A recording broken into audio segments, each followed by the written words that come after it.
Hello, this is Robert Rickover at Body Learning. And today my guest is Caitlin Freeman, who's an Alexander Technique teacher in Pittsburgh, Pennsylvania. Now, Caitlin works with a wide variety of students, but she's also a professional autism service provider. She works a lot with people who, children, teens, and adults on the autism spectrum. She's been a featured presenter at the Autism Society of America. And she also teaches at the Point Park University's Conservatory of Performing Arts in Pittsburgh. So we're going to talk today about the Alexander Technique and how it might be useful for people who have autism. Caitlin, welcome. Hi there. Thank you for having me. Oh, well, thank you for agreeing to this. I should say that Caitlin and I were just at a conference, and Yes. we discussed we were going to do this interview, and now it's not even a week later, and we're doing it. It's That's great. great. So, Caitlin, could you start by giving our listeners a very short description of the Alexander Technique? Sure. Well, as we know, there are many different types of descriptions of Alexander, but for my purposes, I have a short description that I like to use, which is the Alexander technique is a method of regulating the nervous system and introducing conscious choice into our actions. And I guess the key word there is conscious choice, isn't it? Yes, It's all yes, about empowering people to make changes in themselves. absolutely. Now, some of our listeners will have had autism or know more about it, but for Mhm. those listeners who don't, I think it might be good to give a definition of autism and maybe explain just very quickly what the idea of autism spectrum means. Sure. Well, autism is ultimately it's an interaction of the genes and the environment. So you have to have both the genes for it and an environmental trigger.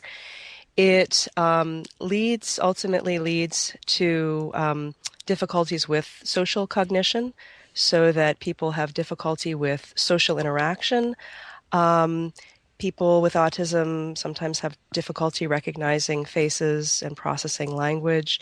It also leads to a heightened stress response, which can cause depression and anxiety. Many people on the spectrum are just in a constant state of overwhelm and have little ability to regulate their stress.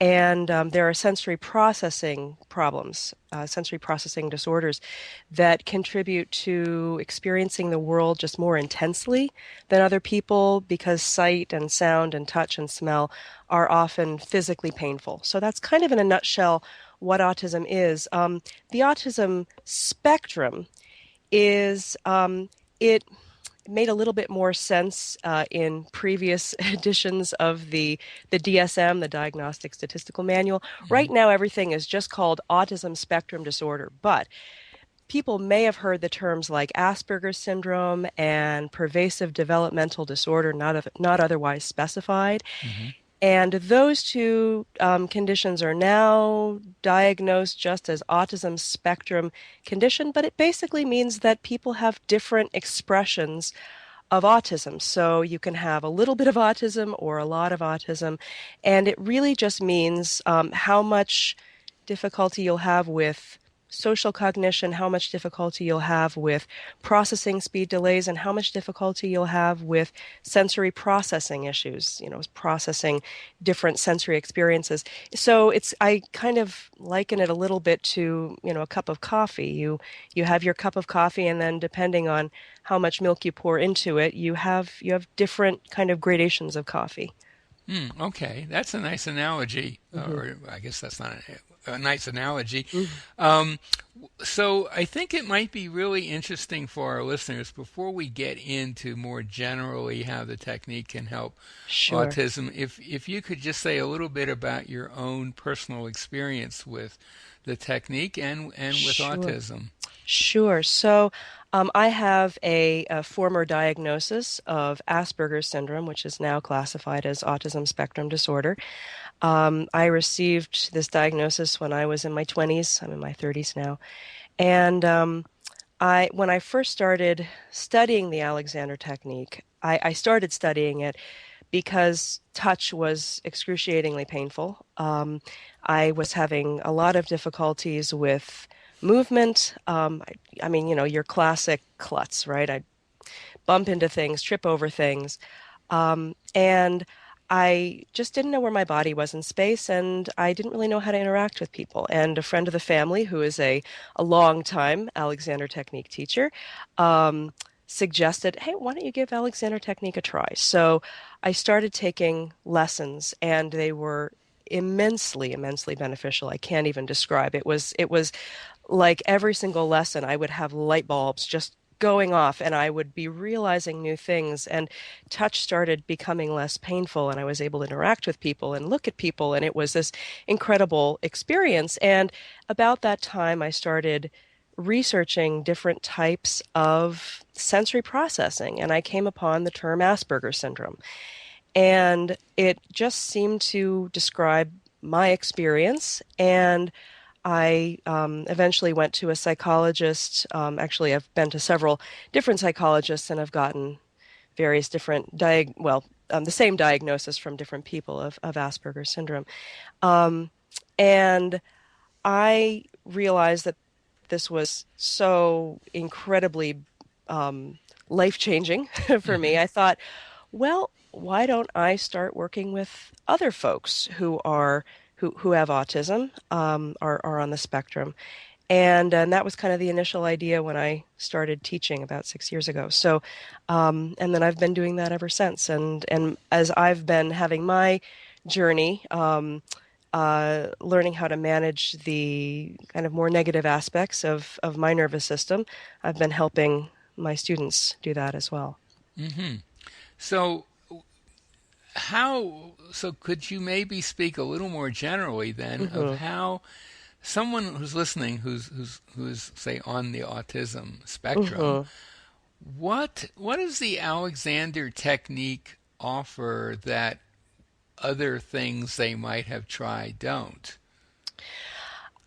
I think that the thing that Alexander Technique has to offer more than probably any other therapy, um, obviously Alexander Technique isn't a therapy, but most of what people on the spectrum encounter are therapies. Hmm. And one thing that Alexander Technique has to offer is that it gets in between the person's response to a difficult sensory stimulus, say, and their reaction to that response. So, for instance, um, I may have something brush against my arm, and if I'm not um, breathing and calming myself and doing all of my good Alexander technique work, that experience might be painful, or it might feel kind of like an electrical burning sensation on my skin. And so I have the choice to either react to that stimulus or to get in between that experience and my reaction. And so I have tools from the Alexander technique that allow me to quiet my response to that stimulus, to calm down my nervous system. And even though I've had that experience, I then have a choice in what I can do, and I can regulate my own nervous system and then get myself back on an even keel. So I would say that that's probably the number one benefit. If I had to kind of isolate one, there are many. So that space between a stimulus and reaction Right. is something that a lot of people have to deal with who don't have autism, and it is Exactly. something that the technique is I think justifiably known for helping. Yes. But it sounds to me from your that in fact that very description you just gave, someone Hmm. brushes your arm Hmm. and it feels like an electric shock. Hmm. It sounds like the people with autism just get a lot more of those Yes. situations, and not just more, but maybe ones that, correct me if I'm wrong, but ones that people who don't have autism would find very difficult to understand. Right. what and empathize with. Would that is that exactly? fair? Oh yes, and Uh, the way that I describe it is, it's a it's a slightly funny analogy if you'll pardon me, but imagine that you have the worst hangover you've ever had in your life, and you go to an amusement park and you're riding on the rides and going into the fun house and looking in the mirror and you've got a headache and everything is disorienting and you're dizzy and you don't know really what's up and down.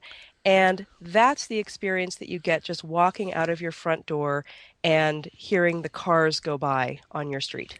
even without somebody brushing your arm, just being Exactly. out in the world. Just being Hmm. literally being in the world, and depending on the level of the person's autism, that experience can be more or less. But it really is important to understand autism as a sensory processing issue and not as like a psychological issue. You know, Hmm. people with autism, it was thought for many years that people with autism had psychological problems, that it was a problem with the way that they were raised. It has nothing to do with that. It really is just that their nervous systems are on hyper alert all the time, and that their nervous system gets jangled by even the slightest little change. So, for instance, I had a student in one of my lessons. I have a refrigerator that's outside of, well, it was outside of my door in one of my old teaching studios, and it was just creating a little bit of a hum. And he said, "I can't focus because that refrigerator is too loud." And I went in and I unplugged the refrigerator and we went on with our lesson and it was just fine. But that much of that little tiny buzz was enough to derail the lesson. You know, and I think we've all had experiences in life of where something really affected us more than other people around us, and we would say, Right. "I can't. Well, I can't. Oh, this is the music's too loud," or "I don't. Mhm. That sound is irritating." I think that's something that people can identify with, and it sounds as though, again, that people with autism just have a lot more of that, Exactly. and Exactly. maybe more. As you say, it was just a little hum from the Hmm. refrigerator that no one else probably would notice or care about, right? Right. But for Yeah, him, it probably sounded like a jet engine. yeah, So, yeah. and the other important thing to understand about autism is that different people with autism will have different sensory issues. That particular individual had a lot of auditory processing issues. Hmm. I don't have that. I have a lot of visual processing issues. So if I go into a room with fluorescent lights, I can see those lights flicker, whereas a lot of people can't see that. And so if I go into a room with a lot of fluorescent lighting and not a lot of natural lighting, I can feel kind of nauseated. So, you know, it really just depends. And some people don't have any trouble with fluorescent lighting, but they'll have trouble with something else. So it's just depending on how their nervous system is working. Now, you said earlier that the big thing that the technique has to offer is helping people with that stimulus Hmm. response interface. Are there any major secondary things that Oh, you'd yeah. like to talk about? Sure. So, one of the real benefits of the Alexander technique when working with people on the spectrum is that it helps people on the spectrum, anybody really, but especially with people on the spectrum, it helps them integrate their senses of touch, movement, and balance. And those three senses, tactile sense, proprioception, vestibular sense, those three senses are really integral to the way that we move through the world.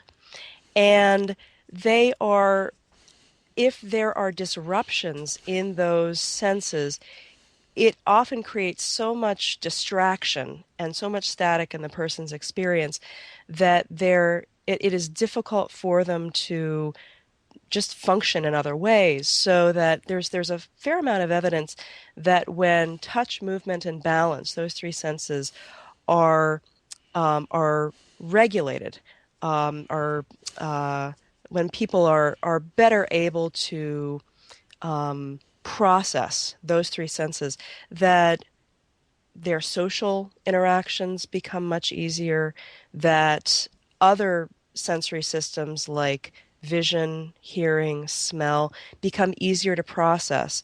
Um, the proprioceptive sense is a really early sense to wire up in babies and young children. And so when that's disrupted, it makes it harder for everything else to work. So that is really another huge benefit of the Alexander technique. And that was one thing that I got a huge amount of benefit from working with Alexander technique, just knowing where my body was in space. And another kind of going along those lines, one thing that people on the spectrum have difficulty with is coordinating, again, this movement coordination, is coordinating their speech and their breathing and just coordinating their voice. And um, when I'm working with somebody on the autism spectrum, I'm going to be working with them a lot on breathing. So I'll use the Alexander technique whispered ah with Hmm. them.